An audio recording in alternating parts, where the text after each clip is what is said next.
Hello everybody, my name is CulBlu and I'm bringing you guys the Heaven and Hell tournament, and I haven't casted one of these games in a while. It's been about 2 weeks, I think, at the most, maybe at the least. Not too sure, one of those two. But it's been quite a while since I casted one of these Heaven and Hell Dota 2 matches. And I'm actually kind of sad, but the tournament series is still going on. This is sponsored by, of course, ShowMatch, and they're also their sponsor host cross-host or host x-host, which I mean I can look that up all later. I'll probably throw some links at the bottom of this because that is one of their tournament games and they deserve to have shout-outs thrown to them. Excuse me. It's been a rough day, guys. Had a class that no teacher showed up, and then I had another class where no teacher showed up, and then I had a class where a teacher showed up, and I was about to skip that one. Radiant team ban. Anywho, let's go and talk about these bans and picks that we see going on through so far, because we got Team Property BB2 versus Sicut or Sicut, Nox, Silent.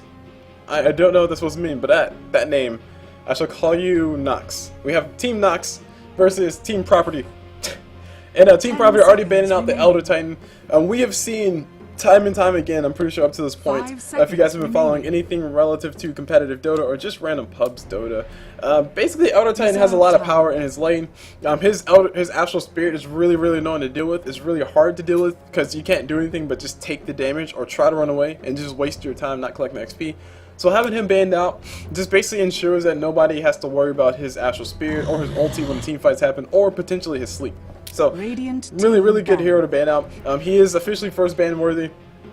I still think Bat Rider is still scary, but according to what everybody has said, or according to the general consensus, Bat Rider is officially not first pick / first ban, or sorry, he is not. He is officially not. That's what I'm looking for. Absolutely first ban / first pick worthy. As in, like, you don't absolutely have to pick him up. That doesn't mean you're automatically going to win, because he has seen quite a bit of nerfs, and the nerfs have finally settled in. Bat Rider's lowered vision and also lower damage have finally made him, like, not the first ban / first pick. He's actually being annoyed in a few tournaments, or sorry, in a few matches, surprisingly. So anyway, enough about him. He's not in his game just yet. We see a OD ban. OD very powerful mid. Just basically wins his mid altogether. And we see a Pugna ban and also a Crystal Maiden ban. I'm surprised. So basically, Nox is saying we don't want to see no early aggression, because Pugna really monster at pushing. His Nether Blast plus his Nether Ward, whatever it's called. Really good things to have when you're pushing, really good things to push with, so really nice to have him banned out, so you don't have to worry about that at all. And Crystal Maiden, as Smoif would say, Smoif, one of my casters, shout out to you Smoif, love you. Don't mean that in a very weird way, just mean in a caster love way. As Smoif would say, Crystal Maiden is probably one of the most aggressive level 1 or early game heroes in the game. I don't personally agree with that. I think Venomance is a little bit more aggressive than Crystal Maiden, but I mean you can I mean that's when you start just, you know, picking threads, just start being picky, there you go, about who you want to say is more powerful as a level 1 support. But Crystal Maiden, yeah, she does have the power with Frost Nova plus a Frostbite, or Crystal Nova, whatever it's called. And also late game, she becomes, or not late game, mid game, she becomes very useful for those heroes who haven't really built their items for regen just yet, as far as mana regeneration goes. It's kind of like everybody has that awkward point in the middle of the game where they don't have just enough mana regeneration to be aggressive. But when you have a Crystal Maiden, she inspires everybody to be aggressive because of that brilliant aura, because she's so brilliant. Who would have thought? So enough about that. Let's talk about these picks, because we got an Abaddon pick and a Weaver pick, and also we got a Lich pick and a Timbersaw pick. Both all on their respective sides. Of course, Nox on the Radiant side picking up that Weaver and Abaddon. That tells me that they want to be a little bit more we're not gonna die-ish with the Abaddon. Weaver, he can get out of jail, or he has a get out of jail free card whenever Abaddon throws out his Athropathic shield on top of him. So some really cool things you can do with that, and also Weaver's just an annoying person to deal with once you get into the mid game where he gets his actual items to do damage. It's just like he's not the most important target to focus usually, and he just becomes ultra annoying because he's always alive, just always dishing out damage over time. And the longer Weaver stays alive, the more deadly he becomes. Yes, you can say that about a lot of other heroes, or just about every other hero in this game, but Weaver more so, because the more right clicks he gets, the more damage he does. So enough about them. Let's go and talk about Team Property BB2. Because they have a Lich and a Timbersaw, And Timbersaw I've seen played quite a bit. Basically, he's really he has a lot of power as far as nuking people down. He has a lot of burst damage potential. And once he builds a Bloodstone, I don't know how or why, it's just like he just doesn't die at all. It's ridiculous. That said, we see a Lich pickup on the side of Team Property BB2, and I have to admit to you guys, I have yet to see Lich do what he does. Like, Lich is first ban worthy, officially first ban worthy. He's officially first pick worthy, as you guys have to see. So I will have a nice little learning lesson to see why Lich is so ban worthy. Now, I did, of course, talk to a few other casters, and they were saying Lich's deny is basically what makes him a lot powerful because he gets experience from that. So he can deny a creep and just get experience. He can just sit back, collect XP, and then once a big team fight does break out, just throws his ulti, 20 bounces or 100 bounces, whatever it's at now.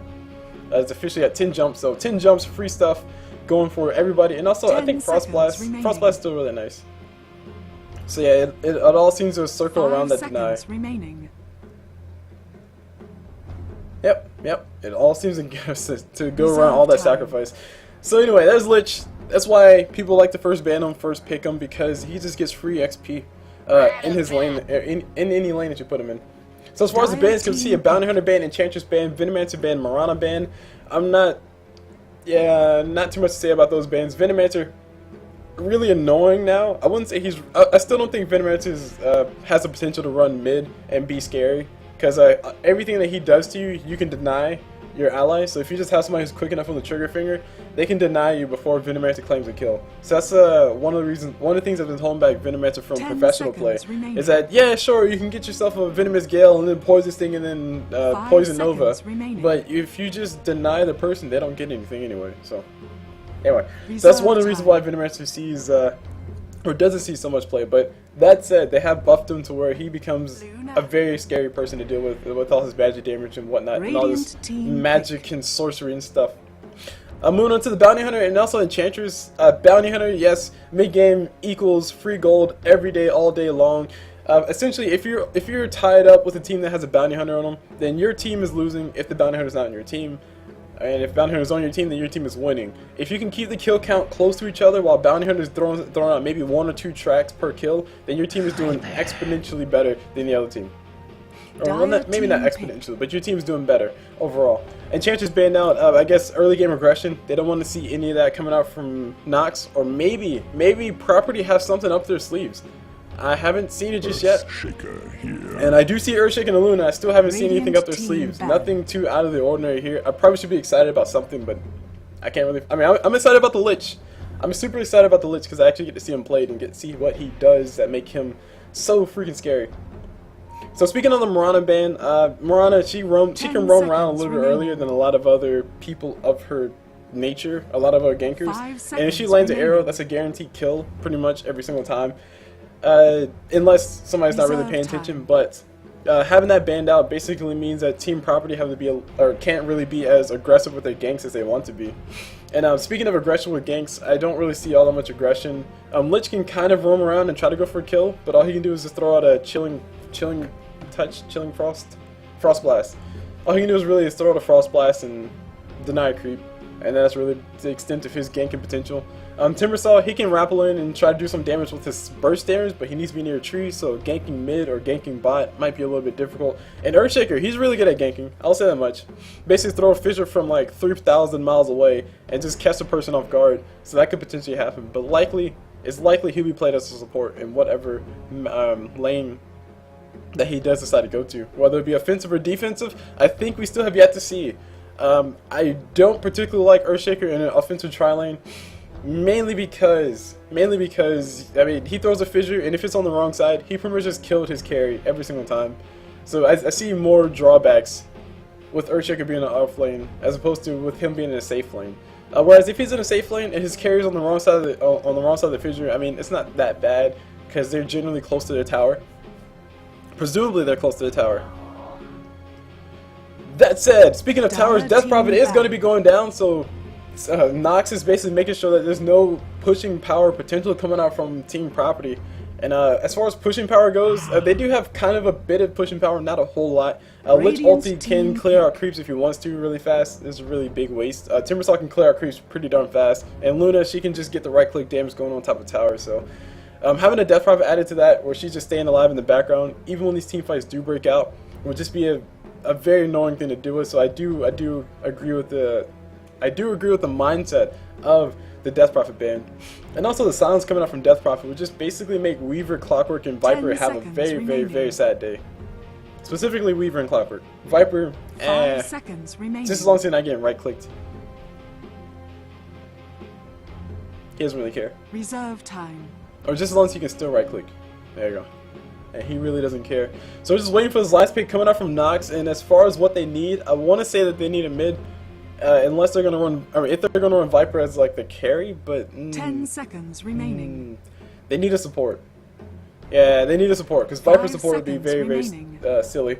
So Abaddon, he's gonna be one of the supports. Weaver's gonna be a support, and Disrupt is gonna be a support. So we're gonna see a tri-lane coming out of that. We could potentially see a tri-lane with a Clockwork. I can't think of anything intelligent to say outside of that one statement, so I'm not gonna elaborate on that too much. But moving on to team property, let's go and take a look at what they need. They need themselves a mid. That is, oh no, wait, Timbersaw will probably run a mid. Tri-lane with Luna, Earthshaker, and Lich, or possibly Lich suicide lane. It's really hard to tell. It's really tough to tell, especially since the latest patch. 10 seconds. They did ban out someone like, they did ban out the Abaddon, the Visage, and having a tri-lane with the Weaver plus Visage plus Abaddon, I think that'll be a little bit painful as well. So having that gone, having that eliminated, basically says that they could potentially be trying to go for offensive tri-lane. Or maybe they just don't want their tri-lane to be disrupted too much with the Visage. And speaking of things being disrupted, Nox, of course, they pick up a disruptor just to disrupt things. Yeah, that's right, guys. Slapstick moments. Sponsored by CulBlu. So I was waiting for these guys to pick up the last pick. They have a whole entire 10 seconds left before everything is going to start. And they get a Windrunner, so it's going to be a tri-lane likely with the Luna, Earthshaker, Windrunner, and Lich in the off lane, Timbersaw on the mid. I see that as being a possibility. It could also be a tri-lane with the Luna, Earthshaker, and Lich, and Windrunner off lane, Timbersaw mid.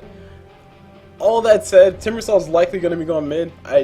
Unless Lich wants to go, I don't know. I can make all the guesses more, guys. I'm trying to make every guess possible. I'm just trying to let you guys know which one I think would be the most feasible. And I think a tri-lane with Luna plus Earthshaker plus Windrunner plus Lich might be better than a tri-lane with Luna plus Earthshaker plus Windrunner. Especially with Earthshaker killing all the trees. Jeez, I'm hitting everything today. So we're just waiting for everybody to pick up their people, and then we'll see. We'll see what these guys do decide to do. 10 seconds remaining. But while we're waiting for that, let me go ahead and throw a shout out to, of course, ShowMatch, which is ShowMatch are the people who are sponsoring this or who are hosting this tournament, and they're actually sponsored by Host Cross Hosts, which is their sponsor. They're I forgot what they were. What are they? They're resource something.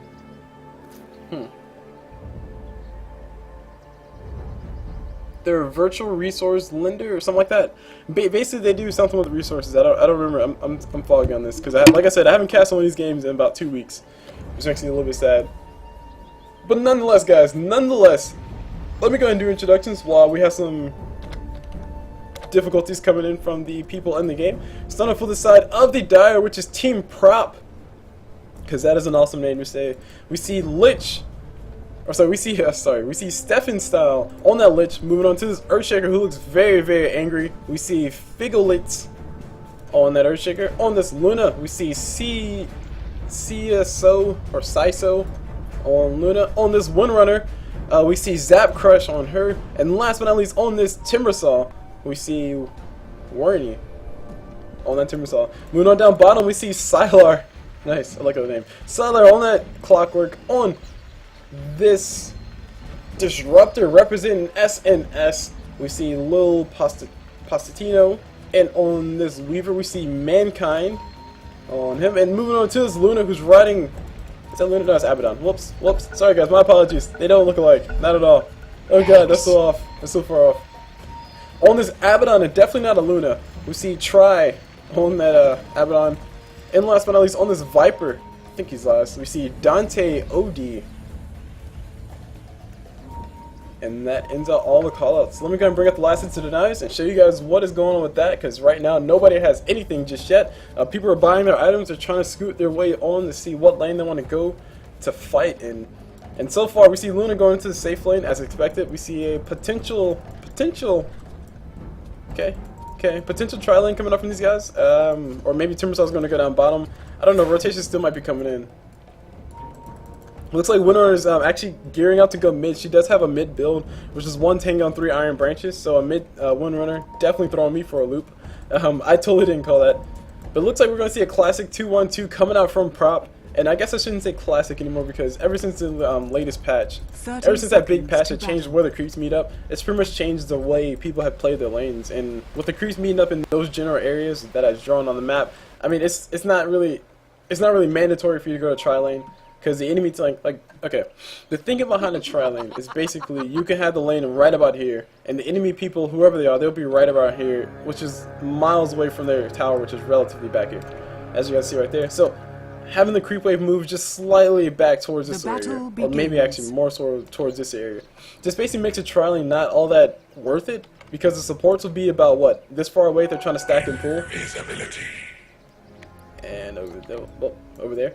They'll be that far away they're trying to stack and pull, which is significantly further away than when they were if the creeps would have met here. So it's really hard for them to actually support their people if they do a tri lane, and it just basically kills that whole entire meta of thinking. So that's one way to think about it if you guys want a reason for as to why people don't do tri lanes anymore, or tri lanes are starting to become a rarity in Dota. That said, it's not going to stop people from doing it. So as far as these lane matchups go, we see in this top lane we got an Abaddon with the Invis Rune and a Weaver as well. They don't both have Invis Rune, but Abaddon and Weaver up top versus a Luna Earthshaker combination, and this, I do see some cool things happening from this eventually. Moving on to mid, we see a Viper versus Windrunner. She's going to have not that much fun, so Zap Crush is going to be in for the time of her life, or his and or her life. And down bottom, we got a Clockwork and a Disruptor versus a Timbersaw, and also versus somebody else. But we got Clockwork actually popping that popping those power cogs, trying to burn some mana for Timbersaw. Does catch himself inside and does eat a whole bunch of damage. And keep in mind, guys, keep in mind that Clockwork is a strength hero, and Timbersaw's Whirling Death, basically the way it works is it does damage and also reduces your primary stat by 15%.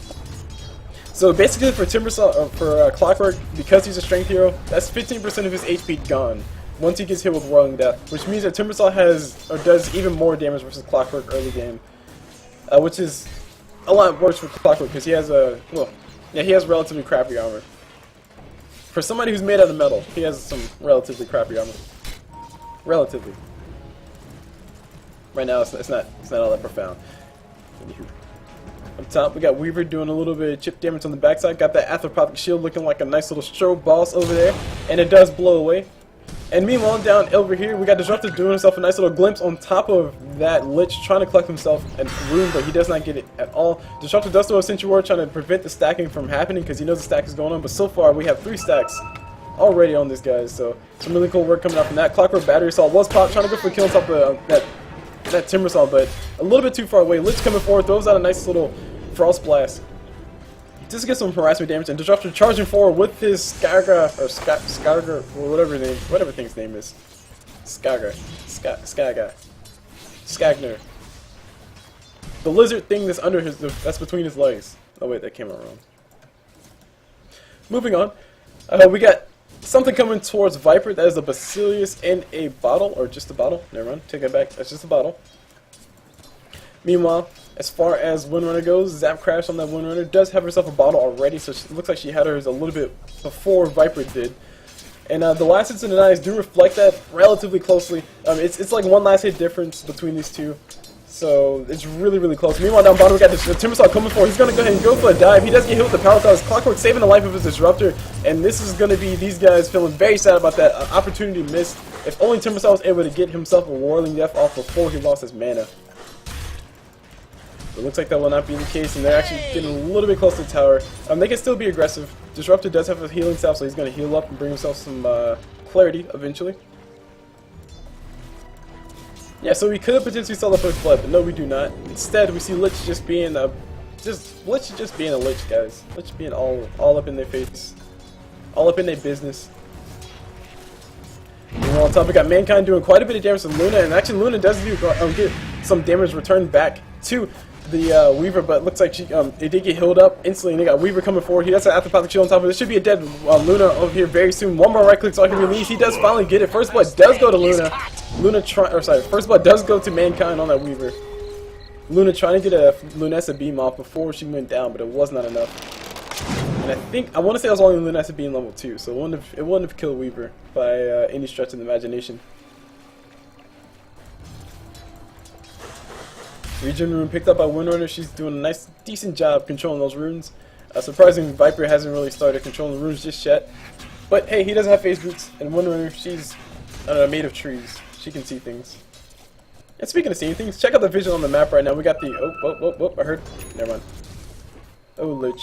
But we got the vision coming out from these guys over here on the ancient stack, so they can see what's going on over there, and they can also see this path right here, which is a common path for ganking. Surprisingly, a lot of people, what they like to do is they like to just rotate from the top lane. A lot of supports rotate from the top lane, just casually walk over here and try to wait for the kill on top of whoever is here, which in this case is Windrunner. So if you just see a small rotation coming out from Abaddon, he could potentially try to go for a kill and be aggressive with his Viper and go for the kill. And also, this ward spot right here does scout out this rune, so it is able to see that. Oh, you guys can see that there. It scouts out that rune right there. So nice little double purpose for that observer ward. Really, really decent placement for that. Sentry ward's in the jungle blocking the camp. It looks like Earthshaker did ping it. Actually, we got some damage coming up from Luna on top of Mankind. Mankind feeling not too all that bad.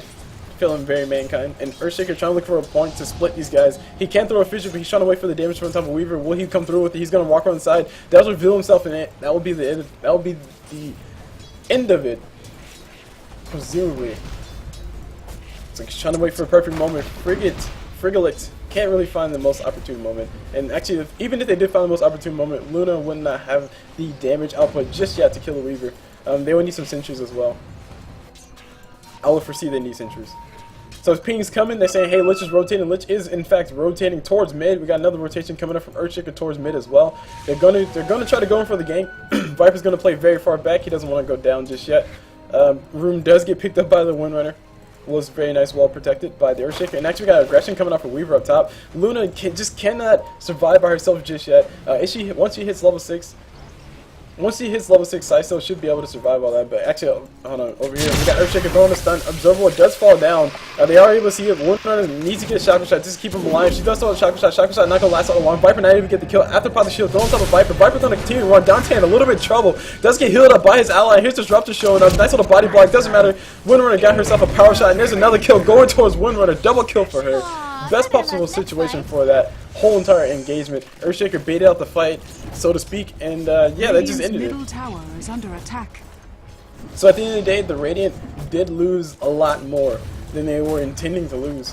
They could have potentially gotten themselves for Earthshaker, but Viper was not able to finish them off with the right middle space. tower is under attack. Meanwhile, down bottom, we got Clockwork actually getting engaged upon. Does the power cards, just ended his own life. He just gave up on life, and Timbersaw is going to stand still and celebratorily stand still and dance in front of the power cogs. But up top, Sicut, Orlis Luna's not having the best of times. Her last hits have declined greatly, as if they were ahead of Weaver's ever. I don't really know. I don't remember, but Weaver's doing extremely well for an off-lane Weaver. Also, considering the fact, oh wait, hold on. Speaking of that, we got Lich showing up. Weaver taking quite a bit of damage, and he's going to be going for a Lincoln Sphere first by the looks of it, which means that's going to delay his damage output well into the late mid game, about the late mid game. But having yourself a fast Lincoln Sphere just basically means that you don't really do damage just yet, but it makes you extremely difficult to kill, and it makes you really, really annoying to deal with when the team fights do break out. So Lincoln Sphere is one of those trade-offs where, like I said, you don't have damage, but you survive a lot longer. And speaking of survival a lot longer, he might be in a little bit of trouble. Sentry does come down for Lich, and the stuns, chain stun to death, and there goes Weaver's life gone. The thread has been broken, guys. The thread has been broken. So, what did we just see here? Well, we saw a dead Weaver. And basically what we saw is just Weaver got bursted down. That's one of Weaver's biggest downfalls, is that he just doesn't have a lot of HP to begin with. Yeah, of course, I'm only saying that now because it just happened, but then again, that is still a very true point. Anyway, Timbersaw is getting scouted out by the Thunderclap. These guys do see him. We got Disruptor with a nice little glimpse, and does pull Timbersaw in. Timbersaw goes for it, gives himself a kill on top of Clockwork. Feeling like a boss, and he runs away. He has a beetle on his tail. He can do a nice little timber chain to the side. Gets hit with a few ancients, but he doesn't care, guys. He is alive. Who really gives a care when you're alive? I got Lich showing up. Ulti does fly through. Weaver does pop that reality. It's bouncing back. It's bouncing everywhere. Hits only 3 people, but nobody dead just yet. There we go. We got 1 going down. Lich able to finish off that. Disruptor did go down. And we got Weaver wants to go forward. Wants to kill Lich. Sentry War is all they really need, but no Sentry War for you. Meanwhile, Timbersaw going down bottom, trying to get some kills on top of these guys. Does throw a nice little ulti. Not able to catch anything. Weaver does go down at the end of the day. Timbersaw, Lich, and everybody's still alive. Some people are very low, like Lich. Needs to be very, very careful. Clockwork Flare does fly through. Silent not able to get anything except for a little bit of damage coming out from Timbersaw. And a very nice skirmish, a very nice skirmish. Of course, everything's still going the way of prop on the dire side, which is actually surprising to me, though. The top lane, like I said, Weaver was getting better last hits versus Luna, but he is now dead, and Luna has now taken the lead as far as the last hits go. 40 last hits and 6 denies, 46 last hits total, versus Weaver's meager 32 and 6 denies, so 38. And he does show back up to the top lane. Gonna try to push back Luna a little bit. We got a DC coming off from Timbersaw, and no action just yet happened on the map, so perfect timing for that. And let's go and take a look at the items while we had this brief moment to talk about things. So, we see that Luna does have herself her Morbid Mask, which tells me she's going to go for a fast Helmet of Dominator. And the reason why it's important to point out is because with the Helmet of Dominator, what the carries usually do is they share control of units with their support allies. You can do is like, I guess, higher level type things. And then have that person use that controlled minion to stack the creeps for them. And it'll be an easy way to stack creeps. You can be involved in the fights. You can stack the ancient camp down here, which is already well stacked right now for the Luna. You can also stack some other things in the jungle if you want to be really, like, I don't know, next level Dota type things going on.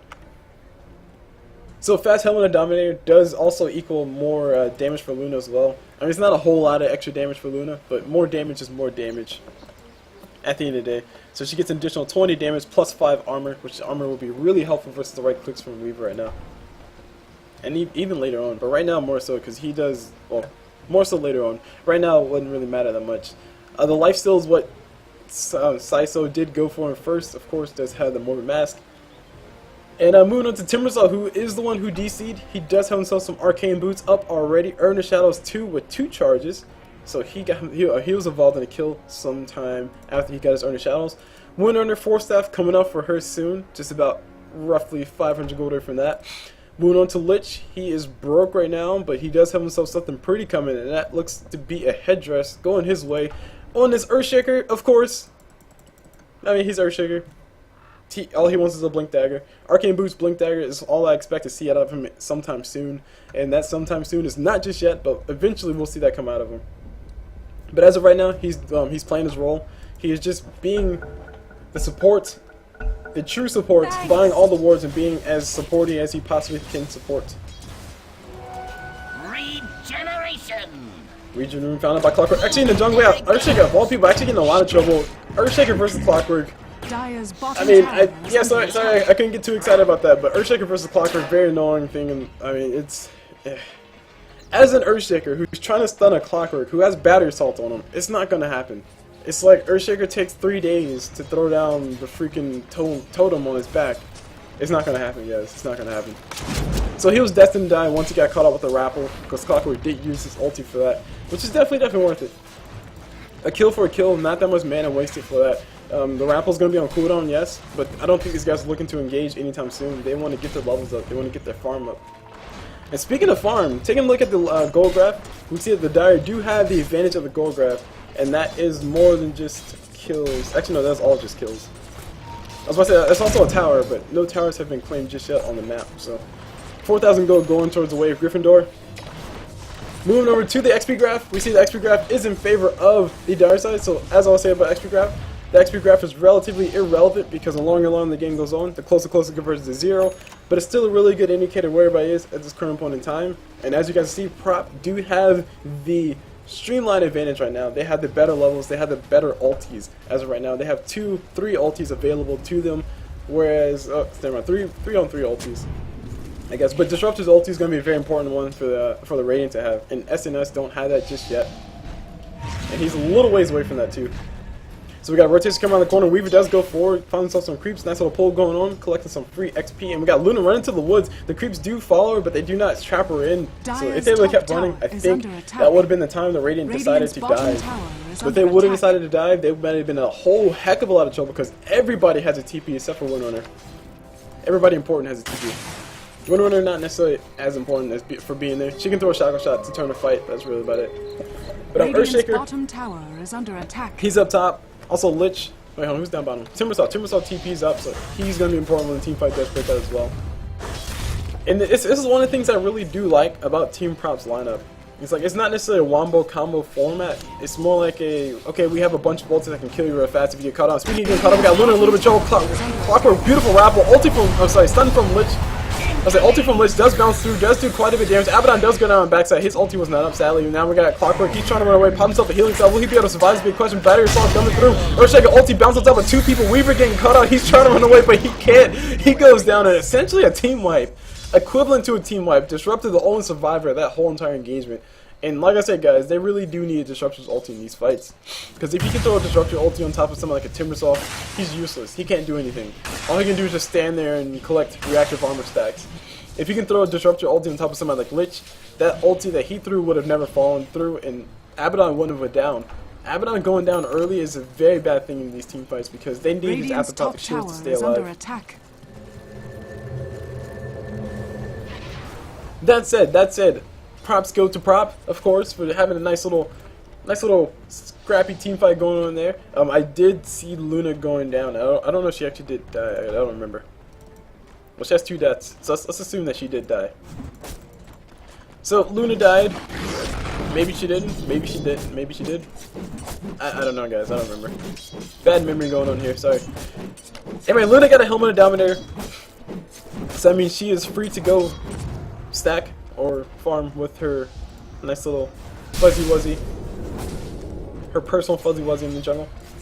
Down bottom we got Sylar on that Clockwork, collecting some levels, collecting some much needed gold.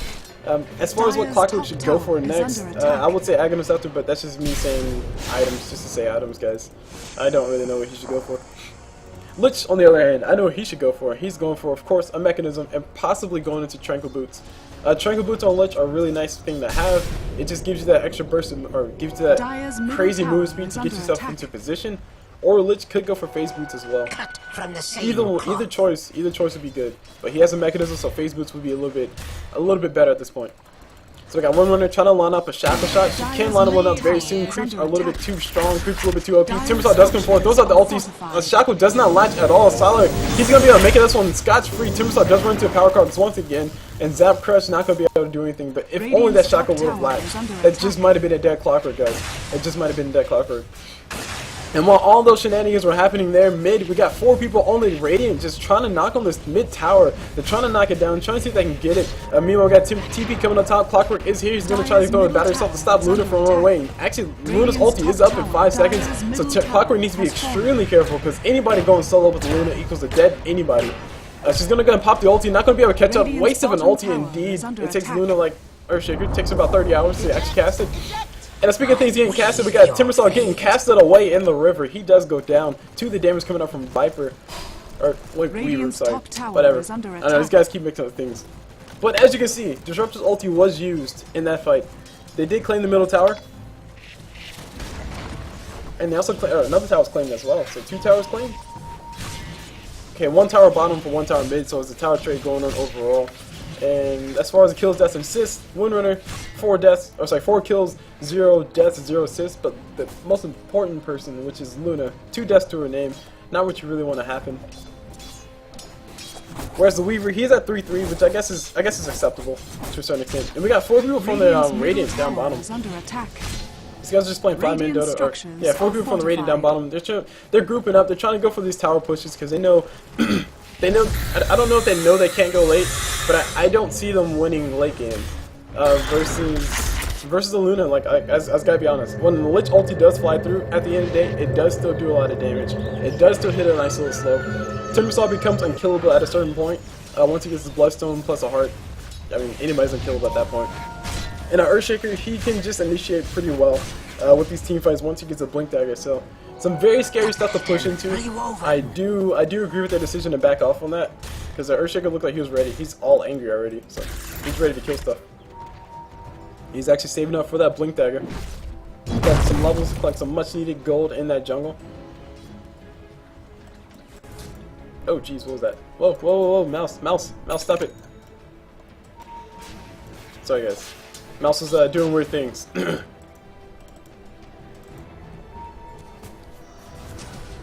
Clockwork throwing some flares in the jungle to scout out, see if there's anybody there. Finds that nobody's there. And as far as the items go, Timbersaw really close to that bloodstone, 2 pieces away, and he'll have that up. And he'll feel very powerful. We got rotations coming in from the jungle, from the Radiant side. I'm sorry, from the Dire. They're trying to see if they can catch anybody. Nobody's really here, so they're gonna go ahead and push this middle tower. 5 people mid for the Dire, 5 people mid for the top. So SNS do get a top tower, but it looks like they will be losing that mid tower to prOp, and then because they're 5 men there. Middle tower No true place to TP in, and even if they do TP in, I don't think they'll all be able to get there in time to have a decent fight. Looks like the tower trades are going to continue. Tier 2 for Tier 2, I don't know if I like that. Radiant are backing up.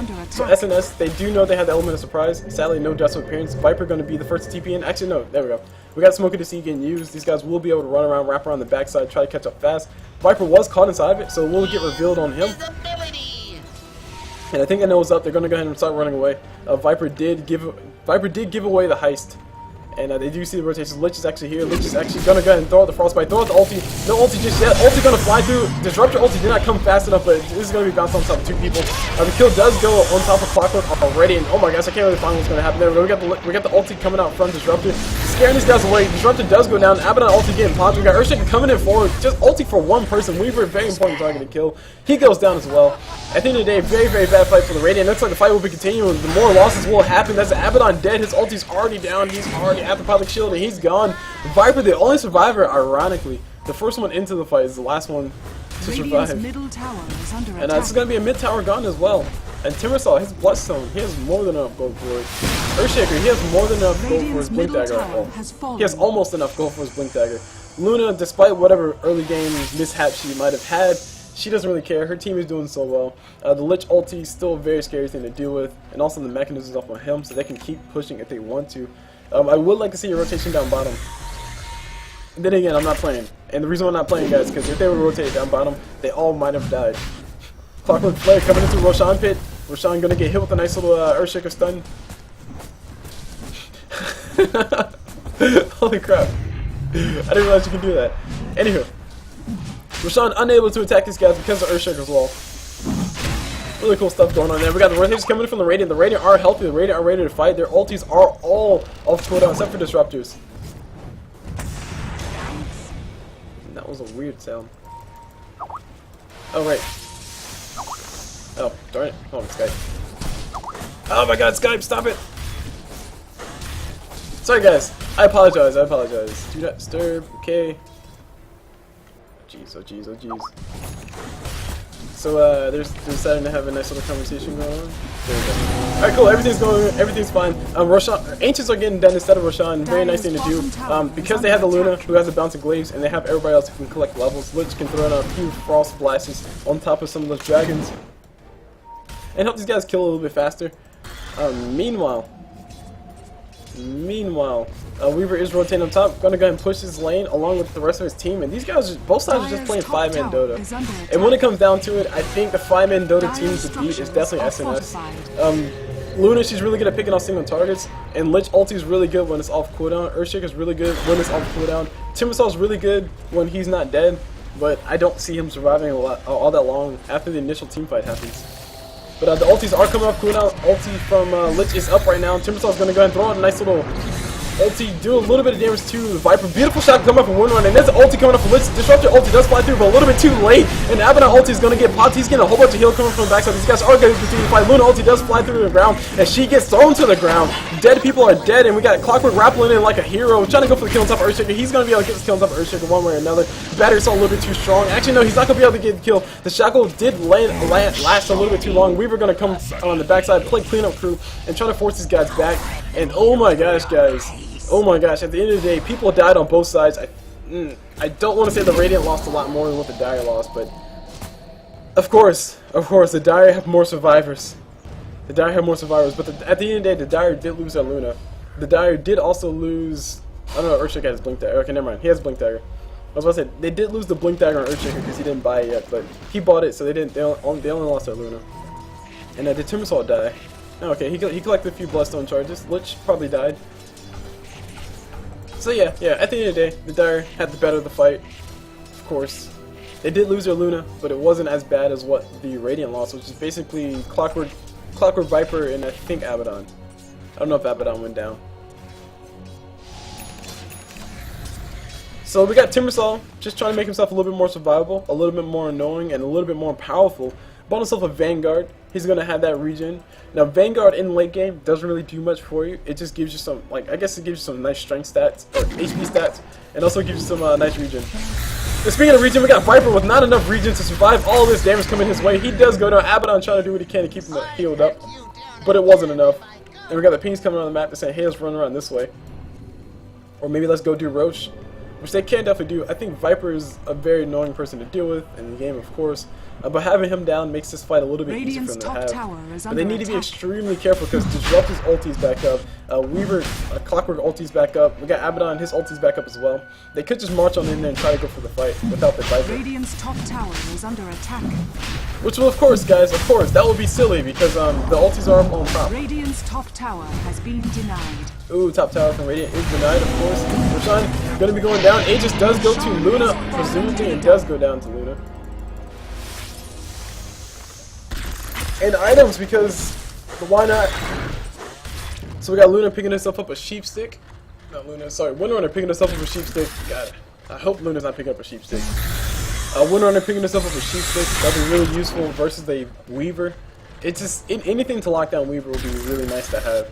Luna picking herself up a Yasha to make herself a little bit more able to chase people and also gives some more damage, and it builds into a Match style. So really nice item progression coming up from her. Moving over to the Earthshaker, Blink Dagger plus Arcane Boost, really all he needs to be useful to his team, and he is more than useful right now. He's actually standing on the back trying to wait for his moment to blink in and pop that ult. Looks like he might have his most opportune moment here very soon because he got 3 people from the Radiant just thinking about trying to come defend that tower, but they're not going to be able to defend it. Is under attack. So looks like Match TPs do fly back. Timbersaw the only one left here, along with Lich. No Blink Dagger for Lich, so no Blink ult. Sad days. There we go. Disruptor ulti does get used a little bit too early. We got Clockwork Rapple forward. I don't know if he caught on top of anything. Actually, no, he just aimed forward. That's, yeah, 4-step forward. I don't really know. Lich ulti does fly, bounces up with 2 people. A lot of damage coming from him. He does get 1 kill, double kill his way. He might give himself a triple kill. No, not enough damage using top of that. Windrunner doing a nice little Windrunner, trying to slow down the Viper, trying to get in front of him. Almost has a Shackle. Shackle does not latch, and now she's in a lot of trouble. Viper ulti does spawn on top of Windrunner. That's 80% slow throw on top of her. Meanwhile, we got Abaddon going toe to toe with the Timbersaw. Timbersaw is going to be able to survive. Windrunner is surprisingly going to be able to survive. Windrunner able to keep her alive a little bit longer. And here's Timbersaw. He just might be able to suicide if he wants to. I have yet to see a Timbersaw actually suicide before anything too bad happens, but he's still alive, guys. Too much regen coming his way. Earthshaker's coming forward. Throws out a stun here very soon. Stun does go through. Weaver's going to be the one caught inside of it. He's going to be a victim. And Earthshaker ulti's up, so if he can ever blink in, he can just blink in, pop that ult, and possibly just reinitiate the fight. Because these guys do have more than enough damage to kill, but I don't know if they have more than enough HP to survive the pending fight. Especially now with their Luna way over here. So what they're probably going to do is just going to try to keep this lane as shoved as possible, have Luna kill whatever she can, and collect those levels, collect that gold, and pick up that Manta style, and then rotate and join her team and possibly go for a kill run. But teamfight might be breaking out very soon. Timbersaw playing chicken with these guys. Staying forward, staying back, and Viper trying to build himself a BKB. I'll talk about that in a few more seconds, but Luna pop her Manta style just to make sure Weaver doesn't chase. And he does decide not to chase, but we got 4 people versus 4, and we got 1v1 on the other side of the map. Both sides are kind of all over the place as far as the carries go. Because at this point in the game, of course, Weaver is playing that carry role. But as far as his carry potential, I mean, he just dies too fast. He was forced to stop building his Link Sphere. He did go ahead and go for his BKB first. And the BKB, the thing about the BKB is, like, it's BKB is the same thing as Lincoln Sphere. It's forcing you to, like, you build something that doesn't really give you damage, and Weaver just doesn't have the damage output to kill anybody just yet. He has a BKB, so he can survive a lot of magic damage coming out from these guys, which almost all their damage is magic damage. You have a Luna with her ulti and luminescent beams, Earthshake with his ulti and his fissure. You have Lich with his ulti and his everything else, and you have Windrunner with her power shot. So essentially, all the damage coming out from prop is actually all magic damage, and if SNS can deal with that, then they can just wipe the map, Radiant's or sorry, top just tower is under just wipe the faces of prop all over the map.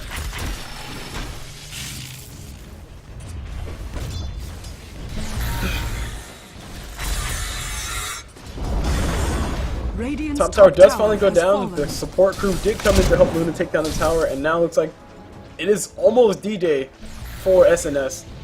They Radiant's top just tower might is be under fighting attack. back with all the odds against them because all their outer towers are gone, and we got all the lanes are knocking on the door essentially. All the creepers are pushing in favor of the dive. We got Luna actually trying to get glimpsed in. Nope, not going to be glimpsed in far enough. Timbersaw boosted travel picked up on him, so even if he does die, I mean he'll come back in like 3 seconds because he has like 27 bloodstone charges, 14, close enough.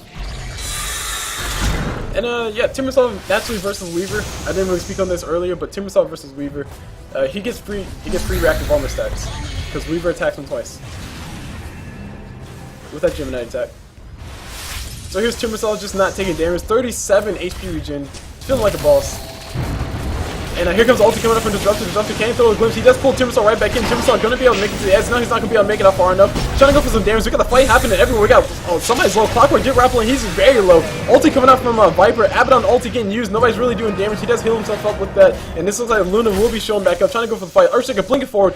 Never mind, I was about to say ulti coming up from Luna, but not just yet. She's gonna save it for a better day. Earthshake ulti does come through to kill a little bit of damage. Weaver blinking, or popping that BKB, trying to go for some kills and time for something, but Luna says, bro, I got right clicks for days, let's go for it. And she's gonna go ahead and focus that tower. Meanwhile, the fight's still happening on the backside. I'm not too sure who really died. I think Abaddon's the only casualty, surprisingly, that whole entire thing. And I'm trying to steady my camera to focus on something, but these guys are, like I said, all over the place. Abaddon, only one dead. Luna and a little bit trouble. BKB's already used. She popped her ulti, just a panic ult, honestly. Too many creeps trying to do much. And she does finally go down. Clockwork does go down to the Windrunner, or to the Lich, and also Weaver goes down as well. Bobback comes up from Weaver. He's going to be able to help his team try to go for these kills with these guys. Disruptor making Timbersaw shoo away, and Timbersaw's still alive in all of this, guys. Don't forget, he was the one who was initiated upon. He was the one who was in the middle of all that damage, and he is still here. He's still being like just a tank right now. Just literally walking around like he's literally his own walking tank. And I hate using that word in Dota. Anyway, Abaddon ulti getting used again. Timbersaw being more annoying. Bloodstone only 17 charges, guys. Only 17 charges for him. Ulti coming up from Disruptor, pulling Luna right back into the pit where she belongs. And no, it doesn't matter. Disruptor goes back to death where he belongs. We got Viper in a lot of trouble. Abaddon at the Pilot Shield used just to keep him alive a little bit longer. And yeah. So much has been lost. So much has been lost. Like, the Radiant have bought back with almost all of their heroes right now. And all this time, they've been just trying to get these guys to get out of their base, but Timbersaw's being relentless right now. He has all the pressure that he needs to keep these lanes shoved, and Clockwork rappels forward, does catch a Lich, Lich does force himself out. He just might be able to make it out. Yes, he does make it out. No right clicks won't be able to finish him off. We got Timbersaw still doing what he can to keep these guys shoot away. Clockwork, Battery Assault not really going to do anything. We got somebody getting turned to a frog. That is a Weaver getting turned to a piggy. But he does get hit with the Afterpilot Shield, and that is it, guys. Finally, the Dire do back up. But keep in mind, Luna was dead this whole entire time, and now she's back alive. So the thing to take away from that is basically the Dire can put on that much pressure without Luna being alive. They don't even need Luna. They can just be there, just be as annoying as possible, threaten the life of every single person on SNS, and then just wait for the casual reset. Because Timbersaw, I mean, you saw his regen, guys. 37 HP regen at one point in the game, and I don't think he had any other heals on him. Just flat out 37 regen coming up from Bloodstone plus reactive armor. So Timbersaw can just be that frontline tank that can just be there to take up all the damage. And yes, guys, if you do follow my stuff, you do know that I hate the word tank with a passion when relative to Dota, because there is no such thing as a tank in Dota. But at the end of the day, Timbersaw, he's not necessarily a tank. He's just more so taking a lot of damage, and then he can just zip out if he needs to. And then by the time he zips back in, he has all that HP built back up. So that was, yeah, that was just madness. That was just madness, guys. That was a bunch of madness. That's all that was. Alright, so as far as Roshan timer, well, I'm gonna say Roshan's coming back up very soon.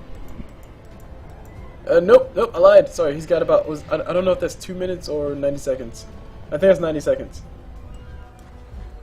It's supposed to be 3 minutes.